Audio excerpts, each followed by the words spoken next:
यानी कि 15 इंच और 18 इंच का दोनों का मुकाबला दूर दूर तक नहीं है। राजन के मुकाबले आपका बेस थोड़ा सा दबा। अगर वो एक भी 18 इंची यूज नहीं कर रहे हैं तो इसका मतलब वो पंच और वाइब्रेशन देगा। जी कटेरी जी जो है ना थोड़ी सी चालाकी इसलिए कर गए, गाड़ी मुझे बैक करनी पड़ी थी, साइड में टीन सेट था उससे भी टकरा गई, वो भी उखड़ गया। मैंने बोला भी था माइक पे कि मोटो मिला जैसी स्थिति पैदा ना करे। मैं हेरा फेरी करके ना तो किसी को हराना चाहता हूँ ना जीतना। करोड़ों लाखों रुपए का सेटअप लगा के आप लोग इतनी दूर से आए हैं, हाँ, तो क्या थाली पीटने से कंपटीशन होता है? उन्होंने एक बार भी नहीं सुनी और टन टन टन टन वही घंटे बजते रहे। तो श्री राम के भजन चलाऊंगा चाहे वो कुछ भी चला ले, उसमें मैं हारूं या जीतूं कुछ भी हो, लेकिन इस यात्रा में। अच्छा भैया, एक पॉइंट में हम और बात करना चाहते हैं। आपने जो लगाया था 35-20, ठीक है, राजन भाई ने हमारे लगाया था 2.15 का 70, ठीक है, यानी कि 15 इंच और 18 इंच का दोनों का मुकाबला दूर दूर तक नहीं है, ठीक है, क्योंकि वो मिड के लिए मशहूर है, ये बेस के लिए मशहूर है, ठीक है। तो अब उस केसेस में चलिए मान के चलिए हम मानते हैं कि राजन ने भी बहुत सारे एचएफ को लगाया था, ठीक है, आपने मिड प्रेशर वगैरह जो भी अपना लगाया था सब कुछ लगाया था, हाँ। लेकिन अब आप ये बताइए, मैं इस पॉइंट को क्लियर यहाँ पे करना चाहता हूँ कि मुझे मेरे पॉइंट ऑफ व्यू से, हाँ, राजन के मुकाबले आपका बेस थोड़ा सा दबा मेरे पॉइंट ऑफ व्यू से। तो देखो पहली बात तो स्पीकर होता है 18 इंची बेस के लिए होता है, 15 इंची टॉप के लिए, मिड के लिए होता है, लेकिन वो भी पंच और वाइब्रेशन के लिए बेस्ट होता है। जी जी। अगर वो एक भी 18 इंची यूज नहीं कर रहे हैं, 15 इंची यूज कर रहे हैं जी, तो इसका मतलब वो पंच और वाइब्रेशन देगा जी, जो आ भी रहा है। लेकिन अगर मैं दबने की बात कहूँ तो आप, अगर मुझे नहीं पता आप किस जगह से खड़ा होगा, किस पॉइंट व्यू से आप कह रहे हो, लेकिन मैं ये मान सकता हूँ कि अगर इसमें थोड़ी सी राजन कटेरी जी जो है ना थोड़ी सी चालाकी इसलिए कर गए कि उनका फोल्डिंग का सेटअप है, वो उन्होंने की या कमेटी ने की। जब हमसे बोला गया कि सेटअप आप बराबर में लगा लो, हम क्रॉस कर लेते हैं क्योंकि हम रॉन्ग साइड थे। जी जी। और फर्ज भी था हमारा कि हम उसको बराबर में लगा के उनको रास्ता दें। जी जी। वो जब निकल गया है तो फिर मैंने, आप कोई भी वीडियो उठा के देख ले, सबसे पहले मैंने ये कहा था कि दोनों सेटअप बीच में लग जाए, पब्लिक जितनी भी है सबको बीच में खड़े होने के लिए जगह मिल जाए, क्योंकि मेरा सेटअप अकेला ट्रक अकेला नहीं चल रहा था, मेरे डीजी अलग चल रहे थे दूसरी गाड़ी में, तो उनको बैक करना और बीच में लाना बड़ा मुश्किल काम।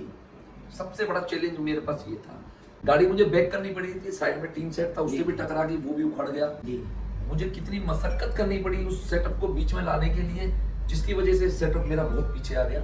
और मैं बार बार रिक्वेस्ट करता रहा कि इस दोनों सेटअप को एक स्थिति में ऐसा लाके खड़ा करें ताकि पब्लिक का मनोरंजन हो सके। वो मोटो मेला में जो मैंने देखा था, मैंने बोला भी था माइक पे कि मोटो मेला जैसी स्थिति पैदा ना करे। बिल्कुल बढ़िया तरीके से एंजॉयमेंट के लिए दोनों सेटअप आए हैं, ना कि हार जीत के लिए कोई बिल्कुल। तो लेकिन वो चालाकी इसलिए मैंने कहा है कि वो सेटअप जहां से जैसे ही निकला उन्होंने वहीं रोक दिया। मशक्कत मैं कम से कम 1 घंटे तक करता रहा। और सुनो, माइंड गेम होता है ये, जब आदमी या तो ट्रक को सेट लगा ले या फिर डीजे को सेटअप करके सही तरीके से बजा ले। अगर उनको ईमानदारी रखनी थी, हमने जैसे रास्ता दिया और जैसे हमने उनसे अपील की कि बिल्कुल सेटअप ईमानदारी से लगाना चाहिए, उन्होंने वो काम नहीं किया। जहाँ सेटअप उनका रोका वहीं पल्ले खोल के वो वहीं खड़े हो गए, आगे पीछे बिल्कुल नहीं बढ़ाया। उसमें हम मशक्कत करते रहे कि हम सेटअप को कैसे लगाएं।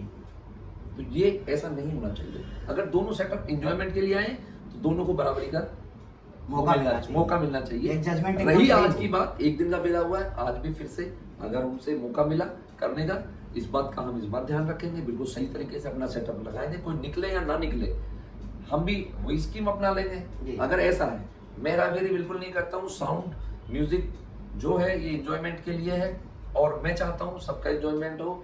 मैं हेराफेरी करके ना तो किसी को हराना चाहता हूँ ना जीतना चाहता हूँ, ईमानदारी से एंजॉयमेंट करवाने के लिए मैं आया हूँ।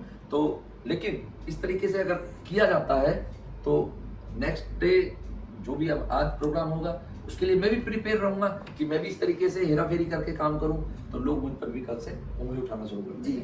अच्छा भैया, लास्ट एक और क्वेश्चन हम आपसे करना चाहते हैं कि करोड़ों लाखों रुपए का सेटअप लगा के आप लोग इतनी दूर से आए हैं, हाँ, तो क्या थाली पीटने से कंपटीशन होता है? मैं तो रात यही बात बोली थी कि ये प्रभु श्री राम की शोभा यात्रा है। टोटल प्रभु श्री राम के भक्ति सॉन्ग चलाओ, माता रानी के भक्ति सॉन्ग चलाओ। यहाँ जो ये टन टन टन टन टन टन मैंने कम से कम 10 बार बोला है। अगर कोई यूट्यूबर अपनी वीडियो में दिखा सकता है तो ये बात जरूर दिखाए। उन्होंने एक बार भी नहीं सुनी और टन टन टन टन वही घंटे बजते रहे हैं, ये चलते रहे हैं। लेकिन मैं कमिटमेंट कर रहा हूँ, आज मेरी तरफ से ऐसी कोई नहीं चलेगा। मैं प्रभु श्री राम के भजन चलाऊंगा, चाहे वो कुछ भी चला लें, उसमें मैं हारूं या जीतूं कुछ भी हो। लेकिन इस यात्रा में मैं शोभा यात्रा का जो मेरा फर्ज है मैं वो अदा करूंगा। पब्लिक का एंजॉयमेंट के लिए सॉन्ग चलाऊंगा ताकि पब्लिक को क्वालिटी दिखाऊंगा।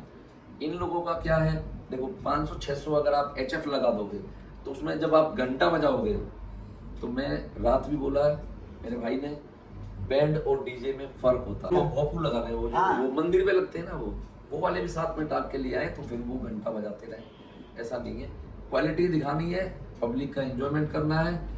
बिल्कुल मैं प्रॉपर सॉन्ग चलाऊंगा।